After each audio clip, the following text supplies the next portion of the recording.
बांग्लादेश ने जो सोचा भी नहीं, योगी ने वो किया। हिंदुओं पर हमला देख योगी नाराज, बड़ा फैसला। चुन चुन कर योगी कर रहे हैं इंसाफ। बांग्लादेश तक पहुंच गया वीडियो, अब होगा असली तांडव। जब सरहद पार हिंदुओं पर हमला हुआ तब सिर्फ तस्वीरें नहीं आई बल्कि योगी का सब्र भी टूट गया। ऐसा हुआ कि बांग्लादेश में लगी आग और उसकी लपट यूपी तक महसूस होने लगी। जिस योगी को लोग हिंदू सम्राट कहते हैं, आज वही योगी सबसे ज्यादा बेचैन नजर आ रहे हैं। गुस्सा नहीं बल्कि अंदर से उबलता दर्द सामने आया है। जो सोचा भी नहीं गया वही अब होगा, जिसने सबको हिलाकर रख दिया। खबर है कि अब योगी भी फुल एक्शन मोड में है। उन्होंने सिस्टम को पूरी तरीके से जगा दिया है। अफसर अब हरकत में आ गए हैं और सड़कों पर हलचल बढ़ गई है, क्योंकि हिंदुओं की आवाज योगी तक पहुंच चुकी है। आगरा से लेकर लखनऊ तक प्रदर्शन हो रहे हैं और योगी आदित्यनाथ अब अधिकारियों से लगातार बात कर रहे हैं। पूरे तंत्र को हरकत में ला दिया है, जिसके पीछे की वजह है बांग्लादेश में हिंदुओं के साथ होता टॉर्चर। ऐसा रिपोर्ट में दावा किया जा रहा है कि वहाँ पर हिंदुओं को निशाना बनाया जा रहा है। बताते चले, बांग्लादेश में हिंदू युवक दीपू दास की मौत से अब हालात बिगड़ते दिख रहे हैं।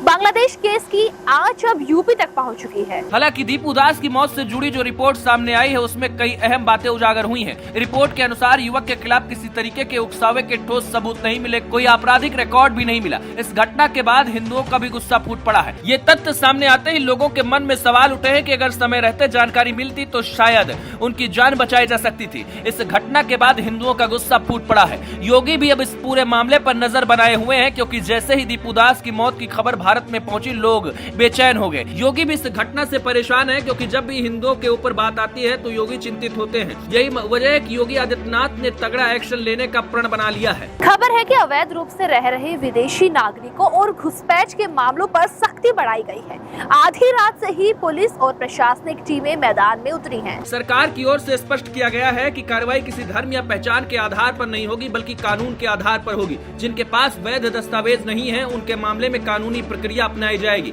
अधिकारियों ने साफ कहा है कि ये कदम राष्ट्रीय सुरक्षा और नियमों के पालन के लिए जरूरी है। आपको बता दें, योगी पहले ही कई मंचों से ये बात कहते रहे हैं कि पड़ोसी देशों की अस्थिरता का असर सीमाओं तक सीमित नहीं रहता। हाल ही की घटनाओं के बाद उनके पुराने बयान फिर चर्चा में हैं। सरकार के सूत्र बताते हैं कि मुख्यमंत्री ने निर्देश दिए हैं कि किसी भी तरह के अवैध गतिविधि को बर्दाश्त नहीं किया जाएगा। साथ ही ये भी कहा है कि निर्दोष लोगों को परेशान न किया जाए। हर कार्रवाई संवैधानिक दायरे में रहकर ही की जाए, ताकि न्याय और संतुलन दोनों बना रहे। बांग्लादेश में हिंदू परिवारों पर हमलों की खबरों ने लोगों को चिंता में डाल दिया है। चट्टग्राम में एक हिंदू परिवार के घर में आग लगाने वाली घटना ने तो सबको झकझोर दिया। परिवार के लोग किसी तरीके से जान बचाकर वहां से इधर उधर जा रहे हैं। घटना स्थल पर धमकी वाला बैनर भी दिखने को मिल रहा है। आपको बताएं, यही वजह है कि इसका असर अब भारत में भी, उत्तर प्रदेश में भी दिखने लगा है। खबर है कि भारत में आक्रोश बढ़ रहा है और आगरा समेत लखनऊ के कई इलाकों में प्रदर्शन की सूचनाएं आई हैं। योगी सरकार इन आवाजों को गंभीरता से सुन रही है। आपको बता दें कि बांग्लादेश की घटनाओं और यूपी में चल रही कार्रवाई को लेकर समाज में अलग अलग राय है। कई लोग इसे सुरक्षा के लिए जरूरी कदम मान रहे हैं, तो कई कह रहे हैं कि मानवीय पहलू पर जोर दिया जा रहा है। प्रशासन ने अपील की है कि अफवाहों से बचे और शांति बनाए रखे। योगी सरकार का कहना है कि उसका फोकस साफ है। कानून का पालन, नागरिकों की सुरक्षा और संवैधानिक मूल्यों की रक्षा।